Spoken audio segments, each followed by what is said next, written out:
हरे कृष्णा राधे राधे। सभी भक्तों को सादर प्रणाम। भक्तों रसपान कीजिए माघ मास महात्म का 11वां अध्याय। यमदूत कहने लगा कि हे वैश्य, मनुष्य को सदैव शालिग्राम की शिला में तथा वज्र या गोमती चक्र में भगवान वासुदेव का पूजन करना चाहिए, क्योंकि सब पापों का नाश करने वाले, सब पुण्यों को देने वाले तथा मुक्ति प्रदान करने वाले भगवान विष्णु का इसमें निवास होता है। जो मनुष्य शालिग्राम की शिला या हरि चक्र में पूजन करता है वह अनेक मंत्रों का फल प्राप्त कर लेता है।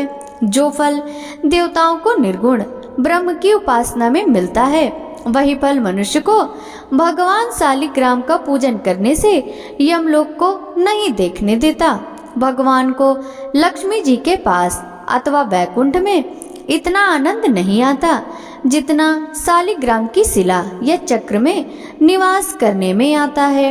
स्वर्ण कमल युक्त करोड़ों शिवलिंग के पूजन से इतना फल नहीं मिलता जितना एक दिन शालिग्राम के पूजन से मिलता है। भक्ति पूर्वक शालिग्राम का पूजन करने से विष्णु लोक में वास करके मनुष्य चक्रवर्ती होता है। काम, क्रोध, लोभ, मोह, अहंकार से युक्त होकर भी मनुष्य शालिग्राम का पूजन करने से वैकुंठ में प्रवेश करता है। जो सदैव शालिग्राम का पूजन करते हैं वह प्रलय काल तक स्वर्ग में वास करते हैं।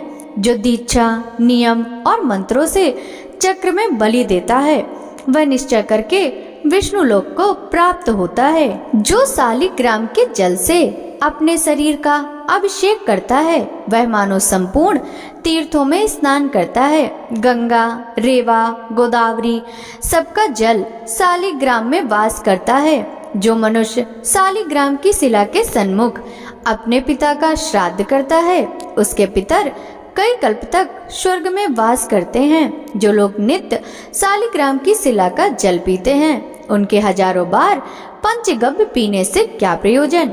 यदि शालिग्राम की शिला का जल पिया जाए तो सहस्त्रों तीर्थ करने से क्या लाभ। जहाँ पर शालिग्राम है वह स्थान तीर्थ स्थान के समान ही है।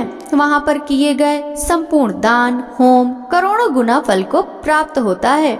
जो एक बूंद भी शालिग्राम का जल पीता है वह माता के स्तनों का दुग्ध पान नहीं करता, अर्थात गर्भाशय में नहीं आता।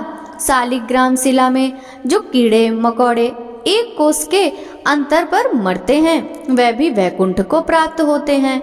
जो फल वन में तप करने से प्राप्त होता है वही फल भगवान का सदैव स्मरण करने से प्राप्त होता है। मोहवश अनेक प्रकार के घोर पाप करने वाला मनुष्य भी भगवान को प्रणाम करने से नरक में नहीं जाता।